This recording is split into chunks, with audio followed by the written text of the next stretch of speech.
ওই শুনছো, আমাদের না তোমার নমামার শালির মেয়ের ননদের বিয়েতে নেমন্ত্রণ করেছে, এই দেখো। তা আমি ঠিকই করতে পারি, দু পা তুলে নাচতে নাচতে প্যান্ডেল বাঁধবো।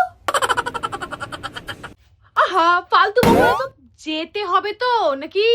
যখন সময় হবে তখন ঠিক চলে যাব, এখন বেশি ঘাটিও না তো। এই শুনছো, আমি না তোমার জন্য একটা পাঞ্জাবি দেখেছি, তোমায় পরলে না একদম হিরোদের মতো লাগবে। দেখো দেখো দেখো।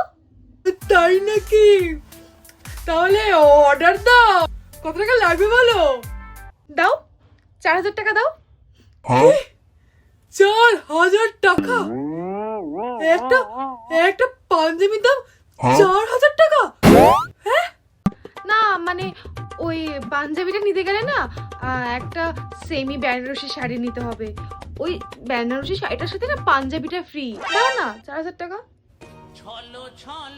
মানে তুমি নিজের জন্য একটা দামি শাড়ি কিনবে বলে আমাকে হিরো বলে স্বপ্ন দেখাচ্ছিলে, আমার সুখ্যাতি করছিলে, তাই তো?